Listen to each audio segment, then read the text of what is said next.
Mi papá se viene de su pueblito de Vibonati, se viene a Nápoles, la capital, en donde hace sus estudios medios y comienza en la universidad a estudiar medicina.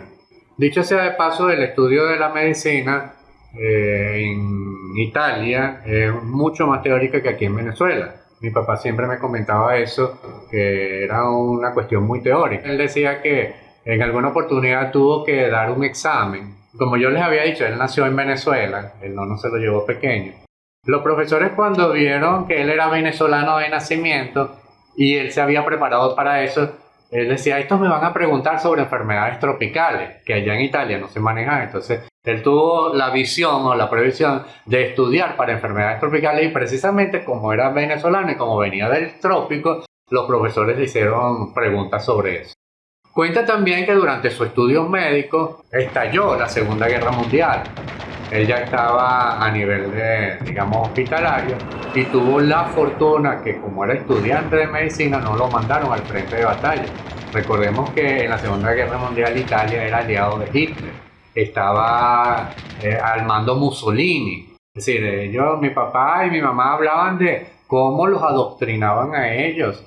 A los niños pequeños, mi mamá me contaba, porque mi mamá nació en Italia y se vino muy pequeña para Venezuela, que ella, de acuerdo a la edad, los vestían con ciertos uniformes. Y ella recuerda un uniforme que ella le ponían para desfilar teniendo 5 o 6 años, que se llamaban las pequeñas balilas. Era una de las cosas de la anécdota que ella contaba. Mi papá, ya en ese entonces universitario, repito, estudiante de medicina, lo destacan en los hospitales de la zona para atender a enfermos y todo, no los mandan al frente de batalla. Sin embargo, muchos de mis tíos, de sus primos o de sus familiares, sí fueron al frente de batalla. Entonces, ¿qué ocurre? Era una guerra. La nación estaba deprimida, o sea, no había muy pocos recursos. La casa de mi papá, la casa paterna en Vibonati, albergaba en ese entonces a 19 personas, donde estaba la nona, la mamá de él, el nono, y todos los primos, primas, sobrinos y mujeres que se habían quedado porque los esposos estaban en el frente de guerra. Entonces él decía: mi mamá, decía mi papá, que es mi nona, la nona Carmela, tenía que preocuparse por preparar comida para 19 personas todos los días.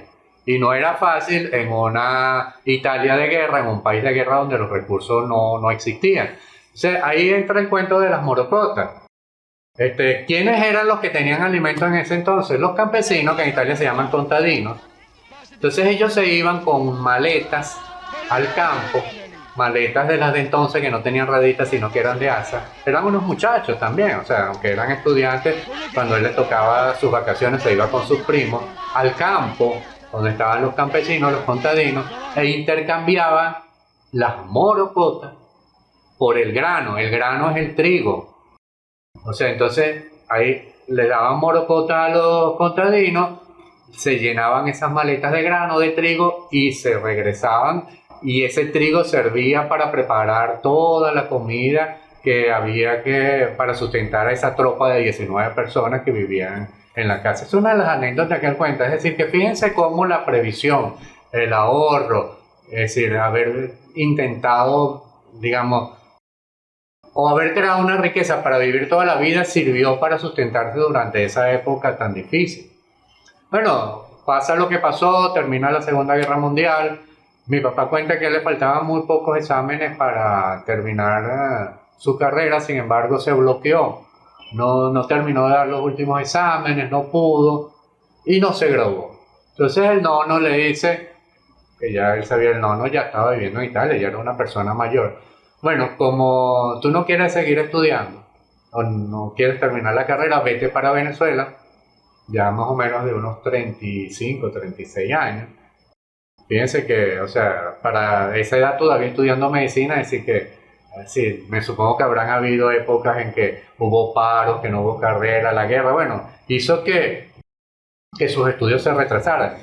Entonces no le dice: vete para allá, me atiende los negocios, que estaba una hermana de mi papá y el cuñado atendiendo al frente de los negocios, me atiende los negocios, me atiende la finca de café, y bueno, y te desarrollas allá, y así. Entonces, cuando mi papá, en esa segunda oleada de migración, alrededor del año 1951, se viene para Venezuela y comienza su percorso, empieza su vida, empieza su segunda fase de vida acá en Venezuela. Él era venezolano por nacimiento, porque había nacido en San Felipe, más era italiano, porque fue registrado y reconocido como hijo italiano. Y afortunadamente por eso de ahí es donde yo puedo obtener la ciudadanía italiana, a través de esa ciudadanía que él adquirió en el momento en que él se va para Italia con el nono cuando era niño. Viene a Venezuela y empieza, claro, como todo emigrante, a atender el negocio con sus cuñados, a buscar otras alternativas. Todavía tenían la hacienda de café en Cocorote. Entonces el nono había dejado unos terrenos, él construyó una casa, se casó con mi mamá. Al lado del terreno tenían un solar muy grande en donde él montó unas trilladoras de café. Como tenía la hacienda de café, él iba, buscaba café, traía para trillar. Y con esto del café tengo una anécdota bien interesante que yo recuerdo. O sea, en el año 1966, mi papá regresa después de muchos años, regresa a Italia, en ese entonces por vía aérea. Y yo recuerdo que él preparaba unos saquitos de tela con café en granos, que era el regalo que él le llevaba a la gente en Italia. O sea, eso era oro puro lo que él llevaba. El café en grano en Italia venía de la posguerra, estaba deprimida, todos eran impuestos, la lira estaba disparadísima, más o menos como está la moneda venezolana aquí. Ahí se hablaban de millones de liras, que era nada para Venezuela. Los venezolanos ellos eran ricos. Mi papá en ese entonces al final se ubicó trabajando en una agencia bancaria en el Banco Ítalo-Venezolano, que ya estaba trabajando ahí. Yo era pequeño, tendría unos 9 años. Y bueno, ese era el regalo que llevaba. El dólar estaba a 4.30 y eran ricos apenas siendo empleados de un banco, pues era un funcionario de un banco. Entonces esa anécdota de verlo con los saquitos de café, de que allá, bueno, él llegaba con el café, eso era como que se le estuviera regalando oro, me quedó grabado en la mente de por vida. También la otra anécdota que le quería contar es que, bueno, mi papá y mamá se casan, nace mi hermana, que es mayor que yo, luego viene mi nacimiento. Ya cuando tenemos 3 o 4 años, el nono Felice, el papá de él, bueno, él quería ver a los nietos, quería conocer a los nietos. Mi papá tenía recursos, pero no muchos, mi mamá tampoco, aun cuando la familia estaba bien ubicada, pero cada núcleo familiar disponía de sus propios recursos. Entonces, mi papá dice, no, yo quiero que el nono Felice te conozca, o los conozca a ustedes. Entonces hacemos un viaje para Italia, pero nos vamos en barco. Salimos de La Guaira en un barco que se llamaba Bianca C o Blanca C, era un transatlántico. El viaje recuerdo que duró 15 días, también tengo en la memoria, yo en ese entonces, fue en el año 1961, tenía 4 años, yo nací en el 57. Recuerdo que en alta mar en algún momento hubo una tormenta y recuerdo a mi mamá con mi hermana y conmigo en el camarote y aquel barco moviéndose, bamboleándose. Mi papá él era un poco más relajado y él andaba por ahí a pesar de todos esos movimientos, estaba en el restaurante comiendo. Bueno, llegamos a Italia, somos recibidos con mucha alegría, algarabía por la familia, los pocos recuerdos que tengo. Pero sí recuerdo, y esto es importante para otra anécdota que les voy a contar, la casa paterna de papá, donde vivía el nono Felice, porque ya la mamá de la nona Carmela había muerto como 4 años antes. Era una casa de 3 niveles con unas escaleras, y yo recuerdo que aquella escalera quedó grabada en mi mente porque uno subía y llegaba a un pasillo donde estaban unas fotos raras, era así como sombrío. Y yo, niño de 4 años, veía aquello y eso me causó una impresión así como cuando a uno lo meten en un cuarto oscuro que te van a atemorizar.